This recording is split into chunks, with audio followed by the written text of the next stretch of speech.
신의 제목은 그의 피입니다. 로마서 5장 5절에서 11절까지입니다. 로마서 5장 5절에서 11절까지입니다. 오늘 말씀의 제목은 그의 피입니다.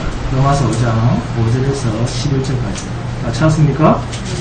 함께 봉독하도록 하겠습니다. 시작. 소망이 우리를 부끄럽게 하지 아니하면 우리에게 주신 성령으로 말미암아 하나님의 사랑이 우리 마음에 부어가 되니 우리가 아직 연약할 때에 계약대로 그리스도께서 경건하지 않은 자를 위하여 죽으셨도다.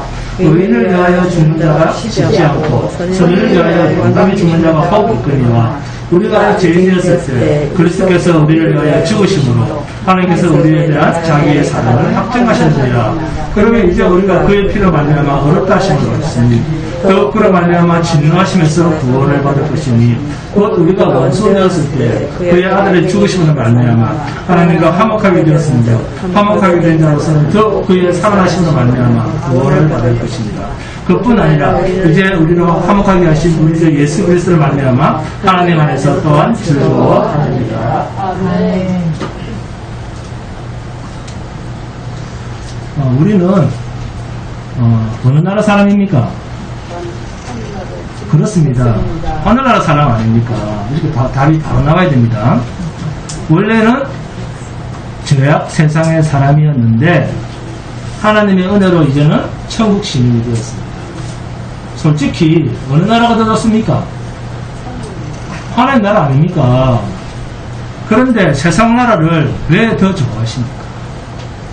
그것은 하나님의 나라를 제대로 경험하지 못하기 때문입니다. 그러면 왜 경험하지 못하느냐? 하나님의 말씀이 귀에 걸리고 눈에 보이지 않기 때문입니다.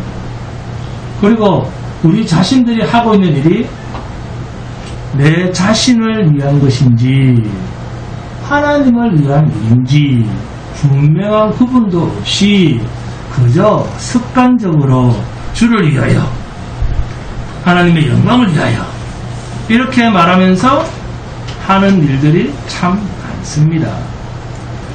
그 일을 하면서도 무엇이 진정으로 하나님을 위하여 하는 일인지 그것도 모른 채 입으로만 하나님을 위하여 그럽니다. 이것을 두고 성경은 종교입니다. 맹목적으로 움직이는 사람이다. 이런 표현을 씁니다. 한번 곰곰이 생각해 보세요. 이 예배의 자리에 여러분 왜 나와 있습니까? 대부분의 사람들은 하나님께 영광을 돌리기 위해서 나왔다. 그렇게 말합니다. 자, 나는 그렇지 않다. 그렇게 생각하시는 사람들을 보세요. 나는 나를 위해서 나왔다 하시는 분, 네, 우리 양심적인 분은 딱 한 사람 있습니다. 네, 양심적이네요. 그러나 대부분의 사람들은 하나님의 영광을 위하여 예배를 드린다 이렇게 생각을 합니다. 과연 우리가 하나님의 영광을 위해서 예배를 드린다면 자기가 복 받겠다 그렇게 하나님께 요구할 수 있겠습니까? 복 주십시오. 그런 말 할 수 있겠습니까? 하나님의 영광을 위한다는 말입니다. 그런데도 하나님의 영광을 위하여 예배를 드린다면서 복을 달라고 합니다. 그러면 그 예배는 누구를 위한 예배입니까? 자기입니다. 예배를 안 드리면 벌 받고 드리면 복 받는다. 자기 기준입니다. 자기가 중심이 된 예배입니다. 이런 엉터리 예배가 어디 있습니까? 예배가 하나님의 영광을 위하여 라고 한다면 내가 복을 받고 안 받고가 무슨 상관이 있습니까? 차라리 나는 복 받기 위해서 주일 예배를 지킵니다. 나는 복 받기 위해서 예배를 드려요. 이렇게 말하는 사람이 오히려 더 진실하지 않습니까? 진실하다고 해서 하나님께서 잘 봐주시지는 않습니다. 그래도 그렇게 말하는 사람이 솔직하지 않습니까? 인간이란 제 아무리 하나님을 위해서라고 주장을 해도 결국 모든 일은 자기를 위해서 무엇을 하게 되어 있는 존재입니다. 그래서 죄인이라는 거예요. 본질상 진노의 자식이다 라는 말은 우리의 본질이 죄 짓는데 익숙해져 있는 자다, 죄 덩어리다, 그 말입니다. 하나님의 자녀가 되었다고 해서 죄를 안 짓는가? 여전히 죄를 짓습니다. 지금까지 예수 믿고 한 번도 나는 죄를 짓지 않았다. 그렇지 뭐 사람들은 보세요. 한 번도 없잖아요. 그런데도 여러분은 기도할 때 의인인 죄 그렇게 기도하죠? 이 죄인이 하나님 앞에 나왔습니다. 이 말은 하기 싫죠? 왜? 옆에 있는 사람이 듣거든요. 저 사람이 무슨 죄를 지었지? 그렇게 받아들일까 싶어서 죄인이라는 말은 하기 싫죠.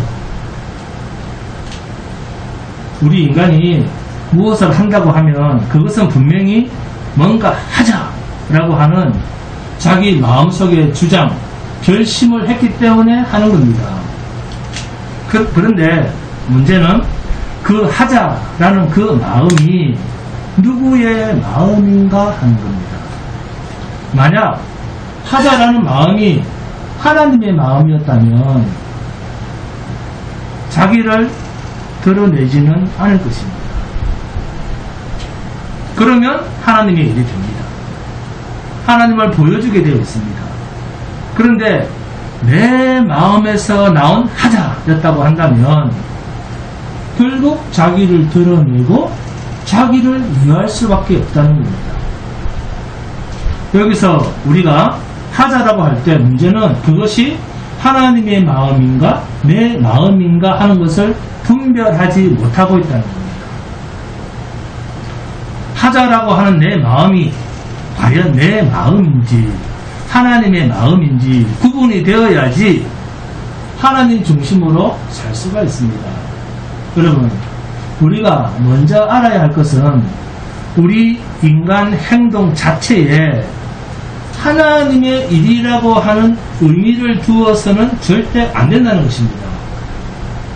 내가 어떤 일을 해도 예배를 드리고 헌금을 해도 기도를 해도 이것이 하나님의 일이다 라는 생각을 가지면 안 됩니다. 이런 전제를 깔아야 됩니다. 사람들은 자신의 행동에 의미를 부여하려고 하는 습성이 있습니다. 왜요? 그래야 가치 있는 일이 되거든요. 허송세월하는 것 같지 않거든요.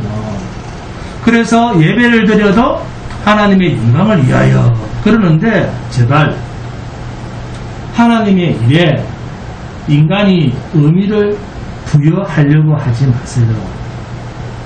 하나님을 위해서 한다.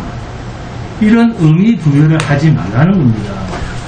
솔직히 하나님의 일은 누가 합니까? 여러분이 하시죠? 하나님의 일은 하나님이 하십니다. 그러니까 내가 하나님의 일을 한다. 그런 말 하지 말라는 겁니다. 하나님의 일은 하나님 스스로 하십니다. 그때 우리를 도구로 사용하시는 거예요. 도구로. 우리는 도구입니다. 도구. 어떻게 도구가 무엇을 한다 그런 말을 할 수가 있습니까? 물컵이 내가 목사님의 목을 시원하게 해줬다 그런 말을 할 수 있습니까? 도구는 어떤 행위를 해도 자기한테는 아무런 의미가 없습니다. 의미는 하나님이 붙이시는 거예요. 가치도 하나님이 붙이시는 거예요. 전도를 하더라도 예수님의 마지막 지상 유언이다 라는 의미 부여를 하든지 말든지 여전히 나는 끝없이 죽을 때까지 그리스도를 전하고 전도를 하고 있고 헌금을 하고 있고 기도를 하고 있고 교회에 유익된 헌신을 계속 하고 있으면 그 사람은 누구를 위해서 일하는 겁니까? 하나님의 일을 위하여 일하고 있는 자입니다. 그런데 사람들이 여기에 대한 인간의 의미와 가치를 확 빼버리면 아예 안 합니다. 헌금을 많이 해도, 봉사를 많이 해도 자기를 알아주지 않고 좋은 자리에 앉고 열심히 봉사를 했는데 자기를 인정 안 해주면 시험이 듭니다. 시험에 들어서 아예 안 합니다. 그러면 그 사람은 누구를 위해서 일한 겁니까? 자기를 위해서 일했다는 겁니다. 그게 분명히 드러나지 않습니까? 이 기준이 나를 위한 것인가, 하나님을 위한 것인가 하는 기준이에요. 두 번째, 하나님의 마음에서 나오는 행동은 자신에게 주어진 어떠한 혜택도 기대를 하지 않습니다. 왜요? 자기를 위해서 한 일이 아니기 때문에. 다른 사람이 알아주지 않더라도 자기한테는 아무런 의미가 없고, 내가 그렇게 헌신을 해도 아무도 안 알아주고 아무런 가치가 없다고 말해도, 그래, 나는 어차피 하나님 앞에서 원래부터 가치가 없는 진노를 받아야 할 죄인인 것을 알고 인간의 행동에서 무슨 가치와 의미가 나오겠어. 하나님께서 그저 나를 도구로 사용하셔서 일하기 때문에 나타난 일이지. 그렇게 생각하고 본인은 묵묵히 계속해서 그 일에 계속 수종 들고 있으면 그 사람은 하나님의 영광을 위해서 일하는 사람입니다. 주의 일에 자신은 의미를 부여하지 않은 채 계속해서 일평생 일하는 사람, 어떤 일을 해도 의미를 부여하지 않고 그 일을 계속하는 사람, 이 사람이야말로 하나님의 일을 하는 사람이에요. 어떠한 일도 하지 마라, 그런 말이 아니라 하나님의 일에 인간이 의미 부여를 하지 마라, 그 말입니다. 이 일을 하면 하나님께서 영광 받으시겠지, 이런 소리 하지 말라는 거예요. 그 말 속에는 교묘하게 자신을 위하는 욕심이 숨어 있으니까, 자기를 정당화하려는 위선이 숨어 있으니까 하지 말라는 겁니다. 인간은 하나님의 영광을 위해서 일할 존재가 되지 못합니다. 하나님의 영광은 하나님 자신이 하십니다. 하나님께 영광이 되는 일은 죄인인 인간에게 맡겨두시지도 않고 하나님 자신이 하십니다. 그래서 여러분이 하는 그 어떤 종교적인 일이든 개인적인 그 어떤 일이라도 인생에 하나님의 영광을 위하여라는 의미 부여를 하시면 안 됩니다. 왜요? 종교적인 위선자가 될 가능성이 크니까. 의미 부여를 하지 않았음에도 불구하고 변함없이 전도하고 기도하고 감사의 생활이 있고 찬송하고 헌금하고 헌신하는 사람, 그 사람이 바로 하나님의 마음으로 사는 사람이에요. 어쩔 수 없이 직분자니까, 권사니까, 장로니까, 목사니까 교회를 한다, 그게 아니라, 제가 2012년도 11월 11일에 우리 주한교회 설립 예배를 드리고 올해 9년차가 되죠. 그래도 안식월 휴가 한 번 없이 죽도록 아플 때도 강대상에서 아픈 얼굴 한 번 안 보이고 변함없이 지금까지 목회하고 있습니다. 왜? 목회는 하나님의 일이고 하나님이 하시기 때문에 저는 그냥 따라가는 거예요. 부서지든 말든 하기 싫어도 하고 도망가고 싶은 날에도 하고, 응? 하나님의 도구니까 나는 날마다 죽으면서 일하는 겁니다. 도구가 무슨 할 말을 합니까? 끌고 가면 그냥 끌려가는 거죠. 몇 년 전에 이런 일 저런 일, 이 핑계 저 핑계로 신자들이 다 나가고 우리 이하겹 전도사님, 이하겹 전도사님만 홀로 남았을 때 딱 한 사람. 그때 전도사님도 나갈 줄 알았습니다. 그런데 진리를 아는 분이라 지금까지도 말이 없잖아요. 묵묵히 함께하고 있지 않습니까? 본문 5절입니다. 함께 봉독합니다. 인간은 죄의 속성을 벗어나지 못합니다. 5절 시작. 소망이 우리를 부끄럽게 하지 아니하면 우리에게 주신 성령으로 말미암아 하나님의 사랑이 우리 마음에 부음바 됩니다. 하나님의 소망이 우리를 부끄럽게 하지 않는 것은 우리에게 주신 뭐로 말미암아? 네. 여러분이 하나님의 영광스러운 일을 많이 하심으로 말미암아 그렇습니까? 뭐로 말미암아? 하나님께서 우리에게 주신 성령으로 말미암아, 하나님께서 주신 선물로 말미암아 하나님의 사랑이 우리 마음에 부음바 되니. 이 말씀은 우리의 가치 있는 행동을 통해서 나타나는 것이 아니고 오직 하나님께서 우리에게 선물로 주신 성령으로 말미암아 하나님의 사랑이 우리 속에 가득 부음받아 우리 속에 뭐가 넘친다고요? 소망이 넘친다. 이 일을 누가 시작하고 누가 다 끝냈습니까? 하나님이 다 하셨다는 말을 여기서 말하고 있는 거예요. 복음이란 하나님이 시작하시고 하나님이 다 거두시는 것을 복음이라고 합니다. 그래서 씨 뿌리는 자의 비유 이야기 아시죠? 네 번째 뭡니까? 그렇습니다. 박수.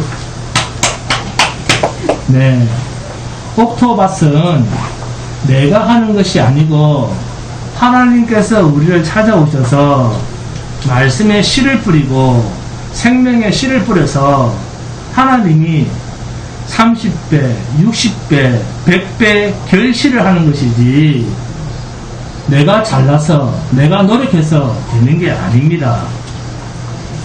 아니, 이 세상에 누가 재물에 대한 염려가 없고 세상에 대한 유혹을 받지 않는 사람이 있습니까? 예수 믿는다고 걱정이 없습니까? 난 예수 믿었더니 걱정이 지금까지 한 번도 없었다 그러신 분 있습니까? 예수 믿을 때나 안 믿을 때나 똑같이 근심, 걱정, 유혹에 넘어갑니다. 그럼에도 불구하고 우리 속에서 구원의 생명을 뿌린 그 하나님께서 길가, 바위, 가시떨기 같은 우리들의 마음을 옥토밭으로 만들어서 거기에 반드시 생명의 엄청난 열매, 30배, 60배, 100배의 생명의 열매가 열리게 하셔서 우리를 영원한 하나님의 나라로 반드시 들으신다. 그 이야기입니다. 그 일을 누가 한다? 하나님이 하신다. 이것을 선물이라, 복음이라고 하는 거예요. 그러니까 나는 세 번째 밭에 있는 것 같아. 나는 두 번째 밭이나 첫 번째 밭은 되는 것 같아. 걱정하지 마세요. 네?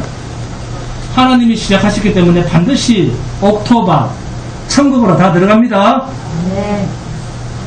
하나님의 백성은 염려가 필요 없습니다. 왜? 우리가 하는 것이 아닙니까? 로마서 5장 5절에서 뭐라고 합니까? 내가 계획하고 준비했기 때문에 소망이 넘치는 것이 아니고 하나님이 시작해서 하나님의 성령을 부으셔서 그 성령으로 말미암아 우리 속에 소망이 불일 듯 일어나게 한다. 내가 일을 해서 내가 가치 있고 내가 착한 일을 해서 소망을 일으키는 것 단 한 가지도 없습니다. 자, 본문 6절과 8절입니다. 함께 봉독합니다. 시작. 우리가 아직 연약할 때 계약대로 그리스도께서 경건하지 않은 자를 위하여 죽으셨도다. 우리가 아직 죄인 되었을 때 그리스도께서 우리를 위하여 죽으심으로 하나님께서 우리에 대한 자기의 사랑을 확정하셨느니라. 아멘. 우리 인간 스스로는 환난 속에서 즐거워하고 인내하고 연단하고 소망을 이루어갈 수 있는 이런 능력이 절대 불가능합니다. 그럼에도 로마서 5장 3절 4절에 다만 이뿐 아니라 우리가 환난 중에도 즐거워하나니 이는 환난은 인내를, 인내는 연단을, 연단은 소망을 이루는 줄 아미로다. 아멘. 이 말은 성도는 환난을 겪지 않는다 그런 말이 아니라 환난 속에도 우리 속에 즐거움이 있다는 것입니다. 그 즐거움은 예수 그리스도로 인한 생명 때문에 환난의 고통이 그 즐거움을 빼앗을 수 없다 그 말이에요. 우리 인간은 모두가 환난 속에서 살아갑니다. 그렇지 않습니까? 그런데 성도는 이런 환난 속에서도 우리 속에 그리스도로 인한 영원한 생명에 대한 즐거움이 너무 크기 때문에 그 고통을 성령께서 이겨내게 하시고 인내케 하시고 연단해서 영원한 소망의 나라까지 가게 하십니다. 결코 우리의 믿음의 자질, 분량 그런 것에 좌지우지되지 않습니다. 하나님은 어떤 사람한테는 적은 믿음을 주고 누구한테는 많은 믿음을 주고 그런 하나님이 아닙니다. 공평하신 하나님입니다. 자, 따라합니다. 내 믿음이나 네 믿음이나 똑같아. 할렐루야. 하나님께 믿음을 선물로 받은 자는 누구나 가치 있는 삶을 살게 되어 있습니다. 여기서 가치는 하나님의 가치입니다. 우리가 가치 있는 삶을 사는 게 아닙니다. 하나님이 주신 믿음이 가치가 있도록, 하나님께서 선물로 주신 그 믿음이 가치가 있도록 우리 안에서 성령님께서 이루어 가시는 거예요. 그래서 본문 6절 보십시오. 6절. 우리가 아직 연약할 때 기약대로 그리스도께서 경건하지 않은 자를 위하여 죽으셨도다. 아멘. 도무지 하늘에서 바로 살 수 없는, 거룩하게 살 수 없는 자를 위하여 그리스도가 죽으셨도다. 왜? 거룩하게 살도록 하시기 위해서. 그러니까 우리가 거룩하게 되는 것은 누구 때문입니까? 그리스도의 십자가 때문입니다. 우리한테는 아무것도 없습니다. 내가 거룩하게 사는 것, 주님 때문에 되어지는 것이지 내가 가치를 부여하고 의미를 부여한다고 되어지는 일이 아닙니다. 본문 8절도 마찬가지입니다. 우리가 아직 죄인 되었을 때, 무슨 말입니까? 멸망의 자식이 되어 있었을 때, 그 말 아닙니까? 조건을 따지지 않고 그리스도께서 우리를 위하여 죽으심으로 하나님께서 우리에 대한 자기의 사랑을 확증하셨느니라. 우리가 가치 있는 행동을 했기 때문에, 그렇게 했기 때문에 하나님께서 우리를 잘 봐주셨다 그 말입니까? 우리가 뭐 되어 있었을 때? 그렇습니다. 아직도 하나님과 원수되어 있을 때 하나님은 우리에게 일방적 사랑을 베푸셨는데 그리스도께서 우리를 위하여 죽으셨도다. 그러니까 우리가 어떤 일에 의미를 부여해서 하나님 영광 받으세요, 하나님 기뻐하세요, 그런 말 하지 말라는 겁니다. 모든 것을 하나님께서 시행하시고 다 이루셨습니다. 언제요? 우리가 가치 없는 모습이었을 때. 아멘? 무슨 의미겠습니까? 아예 우리에게 대한 기대가 없었다고 말이에요. 네? 이미 확증된 사랑이다. 그 말 아닙니까? 하나님은 우리가 하나님과 철천지 원수가 되어 있을 때 하나님은 우리에게 일방적 사랑으로 찾아오셨습니다. 어떤 인간이 이런 일을 할 수가 있습니까? 자기 일에 의미를 부여하지 마세요. 선한 일은 하나님밖에 못합니다. 인간은 선한 일을 할 수 없다라는 말은 하나님 앞에서 인간은 영광스러운 일을 할 수 없다 그 말이에요. 근데 무슨 하나님 영광 받으세요, 펄떡펄떡 뛰면서 마이크 잡고 그런 소리 합니까? 의미를 부여하는 것은 종교적 사기꾼입니다. 스스로 자신을 위선자로 만들지 마세요. 그리스도께서 경건치 않은 자를 위하여 죽으셨습니다. 죄인된 자를 위하여 죽으셨어요. 하나님과 원수된 자를 위해서 죽으셨습니다. 이 예수를 믿는 것이 하나님의 일입니다. 하나님을 높이는 일이에요. 하나님이 기뻐하시는, 하나님께 영광 돌리는 일입니다. 하나님의 사랑은 나, 죄인인 나, 하나님과 원수된 나를, 독생자 예수를 죽이심으로 나를 그 죄된 자리에서, 원수된 자리에서 하나님의 자녀의 자리로, 죽음의 자리에서 영원한 생명의 자리로, 지옥의 자리에서 영원한 천국의 자리로 옮겨 놓은 것이 하나님의 사랑입니다. 그것은 이미 확정된 사랑입니다. 하나님은 우리가 하나님과 원수된 죄인이었을 때, 하나님의 거룩에 참여하지 못하고 있을 때, 경건치 않을 때, 하나님은 하나님의 일방적 사랑을 우리에게 부어주셨습니다. 그렇게 우리가 하나님의 사랑 안으로 들어왔는데, 아직까지도 내가 하나님께 사랑을 받으려면 뭔가 내가 잘해드려야지 하나님께 사랑을 받을 수 있을 거야. 아직도 그렇게 생각합니까? 하나님의 사랑은 예수 그리스도를 죽이실 때, 죄인을 위하여 독생자를 죽이신 그 사랑을 우리가 바로 제대로 아는 것, 이것이 하나님의 사랑이고 하나님께 영광 돌리는 일이에요. 그렇다면 하나님을 향한 사랑이 있는 자는 예수 그리스도를 전하게 되어 있다는 거예요. 하나님의 사랑은 예수를 전하는 것입니다. 예수를 많이 전하세요. 메일로도 전하시고,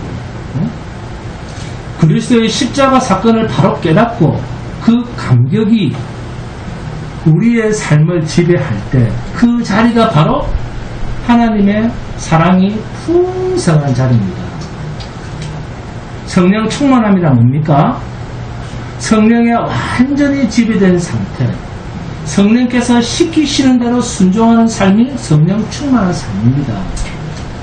하나님의 사랑에 충만한 상태, 하나님의 사랑에 깊이 빠지는 것은 그리스도께서 나를 위하여 죽으셨다는 것을 깊이 깨닫고 그분을 자신의 전 인생에서 자랑하고 떠들고 사는 삶입니다. 하나님의 사랑을 받으시길 원하십니까? 네. 여러분의 삶에 그리스도의 십자가 사건을 자랑하면서 오직 나의 나된 것은 그리스도의 십자가로 인해서 되었다고, 그분만 존귀하게 여기고 그분만 자랑하고 그분만이 내 인생의 전부라고 떠들고 온 세상 동서사방에 땅끝까지 예수만을 자랑하는 삶이 여러분을 완전히 사로잡을 때, 이것이 하나님의 가장 풍성한 사랑, 가장 깊은 사랑 안에 머물고 있는 모습이요, 성령 충만한 상태입니다. 그런데 과연 우리는 주님 앞에서 무엇을 원하고 있을까? 우리는 정말로 예수님 한 분만을 원하고 있을까요?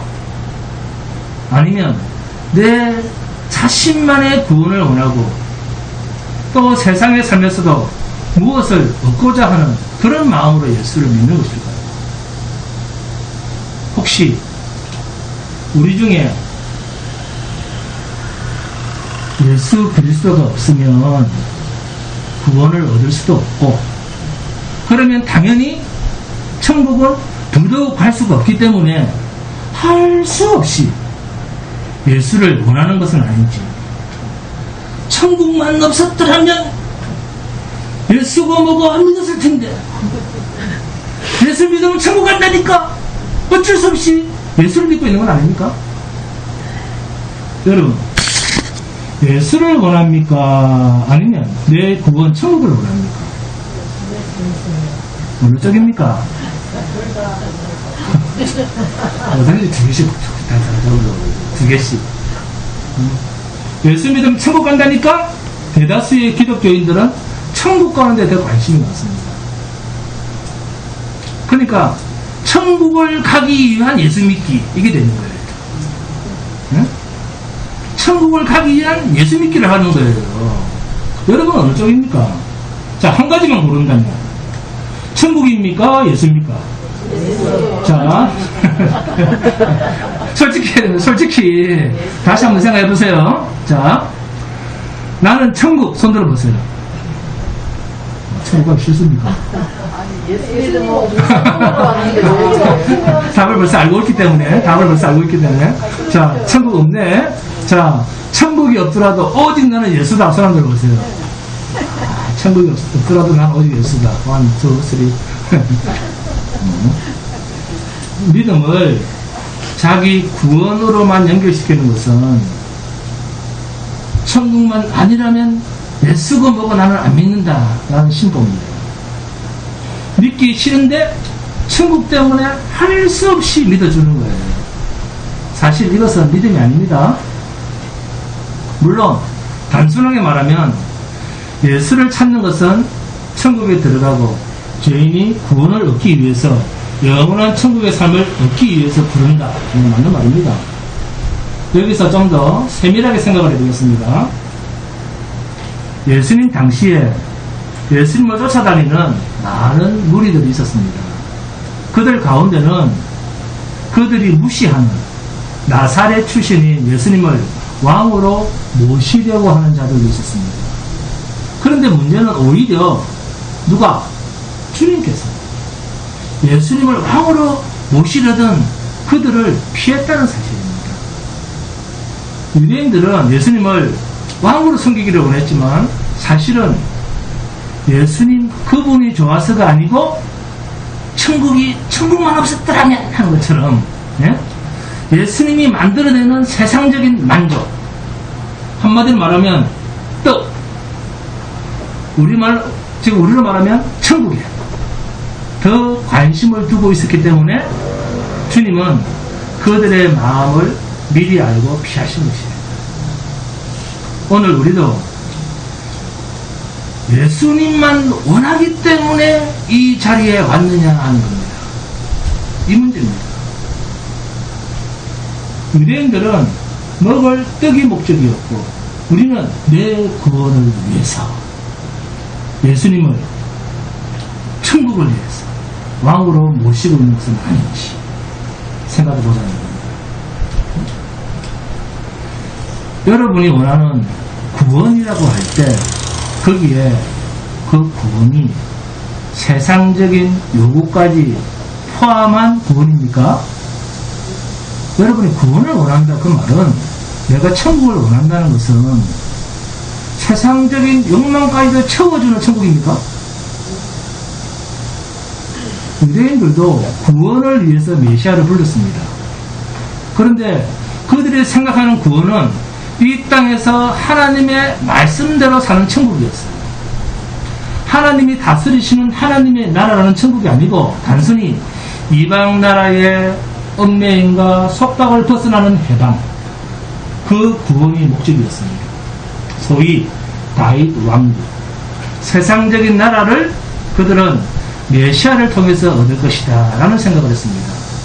오늘 우리도 단순히 예수 믿으면 천국 간다 라고 했을 때 믿음을 자기만의 구원, 자기와 직결시켜버려서 극단적으로 표현하면 천국만 아니었다면 내가 천국 가려고 하다가 보니까 할 수 없이 예수를 부르고 예수를 찬양하는 거지. 사실 교회는 가기 싫은데 지옥도 가기 싫고 천국 가고 싶으니까 천국 가려면 예수 믿으라니까 그래 믿을게 이런 식입니다.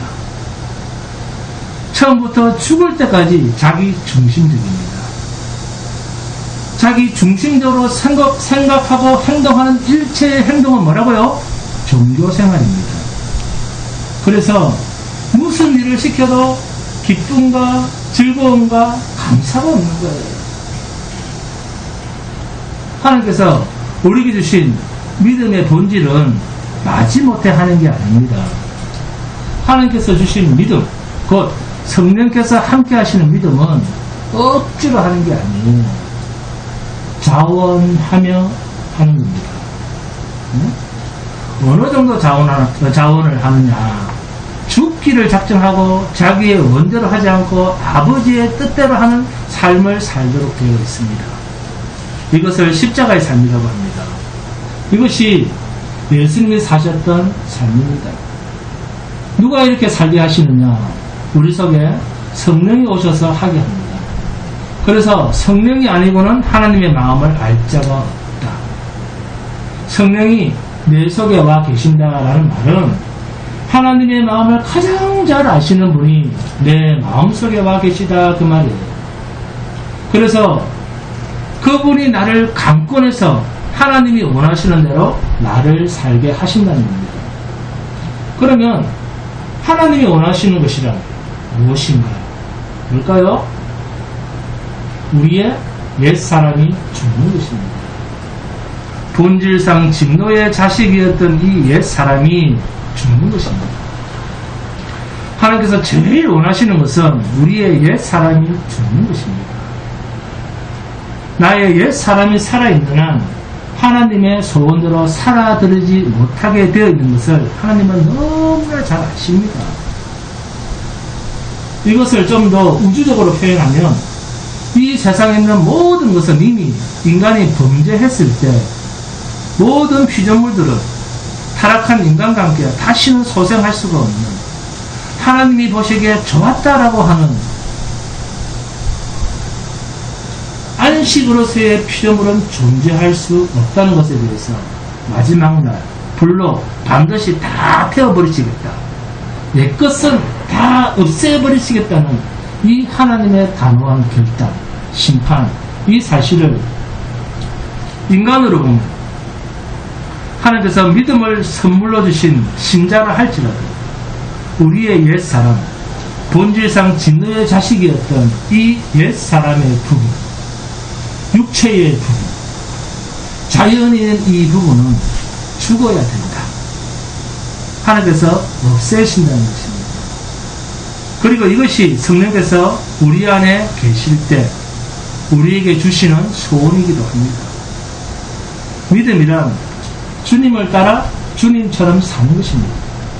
십자가의 죽음입니다. 아버지여, 내 원대로 마옵시고 아버지의 뜻대로 하시기를 원하나이다.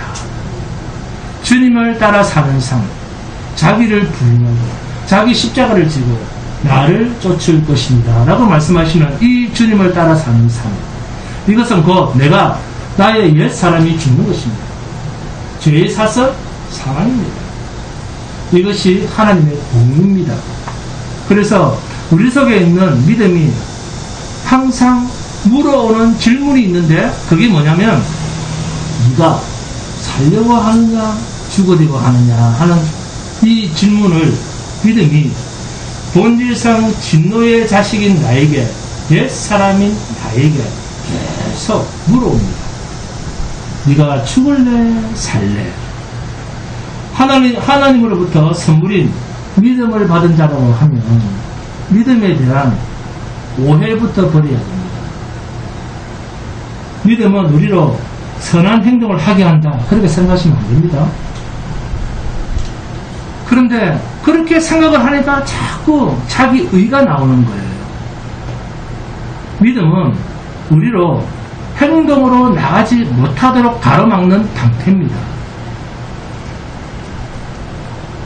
범죄한 인간이 행동을 하면 뭘 하겠습니까?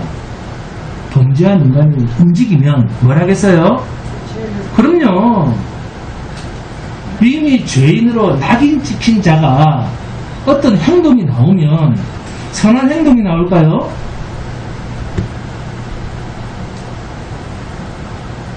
죄밖에 더 짓겠습니까? 믿음이라고 하는 것은 내 힘으로 뭔가를 해보겠다라고 하는 그 시도를 철저하게 부정하는 게 믿음이에요. 이 성경의 본질을 알아야 됩니다. 주님이 오셔서 십자가에서 왜 죽으셨겠습니까? 우리 인간의 종교적 그 어떠한 몸부림도 하나님께서 됐다 그만해라, 단호하게 거부하신, 거룩하게 살겠습니다, 됐다 그만해라, 걷어차버린 가장 명백한 증거가 하나밖에 없는 독생자 아들 예수, 죄 없으신 분을 이 땅에 보내셔서 우리와 같이 자기의 공로로, 자기의 노력으로 하나님께 인정받아 보려고 하는 행위를 주장하는 자들의 자기를 부정해 버릴 사건 아닙니까? 그게 예수님이 죽으신 겁니다. 십자가에서 죄 없으신 주님이 죽으신 이 사건이야말로 모든 인간은 그분 앞에서 죄 없다라고 말할 수 없다. 의인은 인간에 한 사람도 없다라고 하는 선포가 십자가에 아들을 내놓으신 하나님의 선언입니다. 그리고 이 하나님의 뜻은 하나님의 독생하신 아들 예수 그리스도가 죽으신 바로 그 자리에 우리 신자들도 함께 죽어라라고 하는 명령이기도 합니다. 예수만 죽는 게 아니라 우리들의 운명의 자리입니다. 이 자리, 하나님의 자녀된 자의 운명은 누구도 거부할 수가 없습니다. 불변의 진리입니다. 세상 사람들은 살기 위해서 거짓이 판치고 더럽고 치졸한 이 세상에서도 안절부절하면서 어떻게 하든지 이곳에서 살아남으려고 애를 씁니다. 그러나 신자는 이런 악한 세상, 악의 구렁텅이에서 옛 사람은 죽는 것과 깊은 관련이 있다라는 사실에 대해서 아멘 하면서 순순히 받아들입니다. 성도의 인생은 주님의 피와 연관이 되어 있습니다. 하나님은 주님 한 분만으로 끝내시지 않습니다. 주님이 죽으신 사건은 죄값은 반드시 사망이라고 하는 선언입니다. 십자가의 사건은 죄인은 이렇게 모두가 죽는다 라고 하는 부끄러운 모습으로 죽을 수밖에 없다 라고 하는 것을 보여주시는 현장 학습인과 동시에 또 한편으로는 죄인된 자를 살리시는 대속의 피가 있다 라고 하는 이중적 의미가 함께 포함되어 있어요. 이 십자가에. 그러니까 신자는 예수 그리스도로 말미암아 영원한 죽음에서 구원받는 대속의 피값으로 그리스도와 함께 죽고 함께 살아나는 은혜를 입지만 내 옛사람 죄인은 반드시 그 죄값으로 죽는다는 것입니다. 늙어서 죽었다, 병들어서 죽었다 아니고 뭐 때문에 죽었다? 자기 죄 때문에 죽었다. 네? 그래서 옛사람이 죽지 않고는 하나의 나라에 갈 수가 없습니다. 그러면 어떻게 죽어야 되는가? 나의 옛사람은 이 세상에서 날마다 쳐서 하나님 앞에 복종시키기 위해서 나를 죽이는 것입니다. 그래서 사도 바울이 나는 날마다 죽노라 그렇게 말하다가 마지막에 어떻게 됐습니까? 죽었습니다. 본질상 진노의 자식이었던 그 옛사람이 죽은 것입니다. 본문 9절입니다. 그러면 이제 우리가 그의 피로 말미암아 의롭다 하심을 받았으니 더욱 그로 말미암아 진노하시면서 구원을 받을 것이니 그의 피로 말미암아 의롭다 하심을 받았으니 이 부분이 예수 그리스도의 십자가 사건에 대한 사도 바울의 믿음의 고백입니다.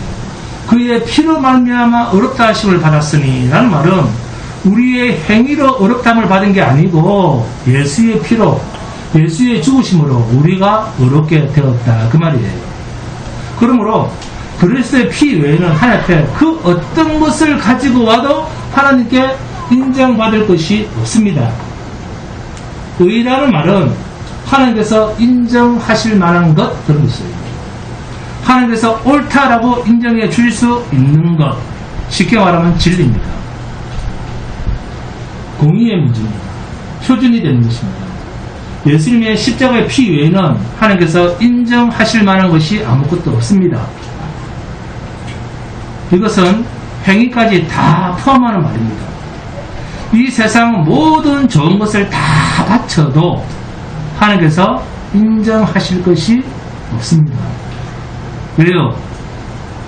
왜? 이 세상에 좋은 것 다 바치는데 왜 하나님 싫어하실까요? 네. 그렇습니다. 인간이 범죄했다는 뜻은 이 세상 것 전부를 다 바쳐도 이 세상 것은 하나님의 진노의 대상이다 그 말이에요. 그래서 피조물도 죄인인 인간과 함께 탄식하면서 회복의 때를 기다리고 있는 것입니다. 마태복음 26장 28절을 보시면 이것은 죄의 사함을 얻게 하려고 많은 사람을 위하여 흘리는 바 나의 피 곧 언약의 피니라. 아멘. 주님이 흘리신 피를 그냥 피다 그렇게 말하지 않고 어떤 피다? 언약의 피니라. 약속의 피다. 이 말은 하나님께서는 죄인된 우리 인간에게 예수 그리스도의 피 외에는 약속하신 것이 없다라는 말입니다. 예수 그리스도 외에는 하나님께서 우리에게 약속하신 것이 없다. 아멘? 예수가 천국입니다. 오늘 선택 잘하신 거예요. 여러분, 그런데 천국이 없으면 예수를 안 믿겠다고요? 예수 외에는 신자의 사업 성공, 믿음의 자녀의 좋은 대학 합격, 좋은 회사의 취직, 승진, 그런 것을 하나님께서 예수와 함께 신자에게 약속해 주신 적이 죄송하지만 없습니다. 그런 것은 하나님의 약속의 메뉴들이 아닙니다. 진노의 자식인 우리가 주님을 만나는 통로는 십자가의 길, 죽음이라는 행진을 통해서 우리의 생명이신 주님을 만날 다른 통로, 다른 길이라는 것입니다. 인간은 반드시 죗값을 치러야 됩니다. 뭐죠? 죽음입니다.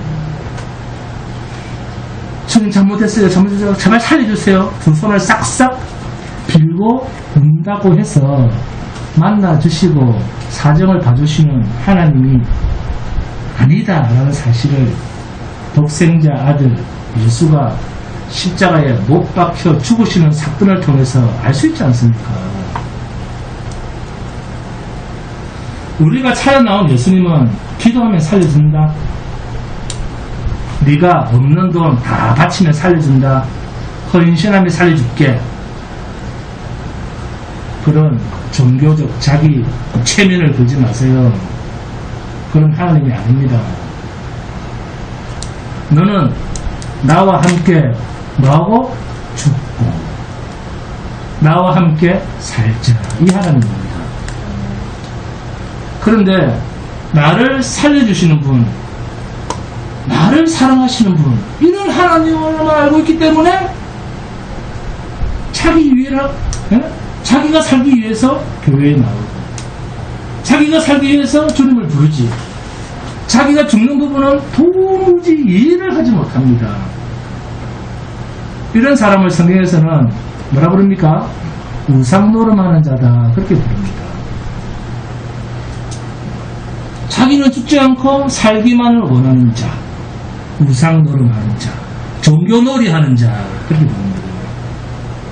반대로 자기의 정과 욕심을 십자가에 못 박아 죽이는 자, 이 자가 그리스도의 피에 참여하는 자요 하나님의 생명에 참여하는 자입니다. 본문 10절입니다. 10절 곧 우리가 원수 되었을 때 그의 아들의 죽으심으로 말미암아 하나님과 화목하게 되었음즉 화목하게 된 자로서는 더욱 그의 살아나심으로 말미암아 구원을 받을 것입니다. 주님이 피를 흘리실 수밖에 없는 이유는 하나님과 우리 사이가 원수 관계였다는 것입니다. 우리가 주인이면 누구를 쫓아냅니까? 내가 하나님이면 누굴 쫓아내겠습니까? 하나님을 쫓아내겠죠. 내가 주인이면 하나님을 쫓아낼 것이고, 하나님이 주인이시고 우리가 피조물이면 주인 앞에서 우리가 쫓겨나야 할 신세, 이것을 원수관계라고 합니다. 이렇게 원수관계가 된 것 때문에 예수님이 피를 흘리실 수밖에 없었다는 사실입니다. 우리는 단 한 번도 하나님과 화평되게 살아본 적이 없는 진노의 자식들입니다. 그럼에도 우리는 아직도 내 자신이 하나님과 원수된 자로 인정하고 있지를 않습니다. 하나님은 예수 그리스도를 통해서만 우리를 의인으로 보십니다. 예수를 통해서만 우리를 의인으로 보시는 거예요. 우리의 능력이나 우리의 종교심 때문에 우리를 의인으로 보시는 것이 아니라 오직 예수라고 하는 안경, 예수 그리스도의 피라고 하는 안경, 이것을 통해서만 믿음을 선물로 받은 자에게만, 하나님이 택하신 자들에게만 예수를 통해서 우리를 의인으로 보시는 은혜를 입은 자가 성도입니다. 그런데 이런 인식이 신자라 하면서도 아예 없기 때문에 머릿속에 하나님의 은혜를 예사로 여기는 거예요. 진노의 자식, 하나님의 진노의 이 본질도 모르면서 누굴 부릅니까? 하나님, 예수님 이렇게 불러 제끼니까 어떻게 신앙생활을 잘할 수가 있겠습니까? 어떻게 교회를 사랑하는 마음이 생기겠습니까? 하나님의 진노를 대수롭지 않게 생각하기 때문에 하나님의 말씀, 이 진리에 대해서도 알 생각도 없고 관심도 없고 무엇이 진리인지에 대한 감각 자체가 없어요. 하나님을 모르면서 하나님을 부릅니다. 이런 어불성설이 어디 있습니까? 이런 낭패가 어디 있습니까? 자기 어머니의 이름도 모르면서 어머니 부릅니다. 그거 똑같은 거예요. 하나님께서 진노하시는 것은 이 세상 것을 구하는 우리의 마음입니다. 이 세상 것을 구하는 우리의 마음에 대해서 하나님 진노하시는 거예요. 네? 갈라디아서 5장 24절입니다. 그리스도 예수의 사람들은 육체와 함께 그 정욕과 탐심을 십자가에 못 박았느니라. 외우고 계시죠? 예수의 사람들은 육체와 함께 그 정욕과 탐심을 십자가에 못 박았다. 무슨 말입니까? 죽었다고 말이에요. 세례 요한은 하나님의 진노의 도끼가 나무뿌리에 모였다. 이제 찍히면 끝이다 그랬습니다. 노아 때는 어떻게 했습니까? 하나님의 심판이 임했다고 방주를 지을 때 사람들은 코웃음을 쳤습니다. 그런데 그때나 지금이나 달라진 게 하나도 없어요. 우리가 하나님의 진노에서 구원 얻을 수 있는 근거는 예수의 피밖에 없습니다. 이 예수의 피, 진리에 깊은 관심을 가져야 됩니다. 기독교는 예수의 피에 관심을 갖는 종교예요. 다른 것에 관심을 가져서는 안 됩니다. 세상은 썩어지지 아니하는 하나님의 영광을 몽땅 썩어질 것으로 바꿔놓는 것이 세상입니다. 하나님의 마음을 모르는 자는 하나님의 진노 아래에 있는 자예요. 여러분은 이 사실을 잘 아셔야 됩니다. 죄인이 하나님의 진노에서 피할 길은 예수의 피밖에 없습니다. 진노 아래에서 하나님의 피로 구원함을 얻었다는 이 사실만 생각하면 세상에서 그 어떤 일이 잘되고 안되고 상관없이 늘 감사와 찬양이 나오게 되어 있습니다. 여러분의 마음속에서 샘솟듯 솟아나는 이 구원에 대한 감격, 예수의 피, 예수로만 성도의 길, 여러분의 모든 인생길이 채워주시기를 주님의 이름으로 축원드립니다. 찬송하시겠습니다.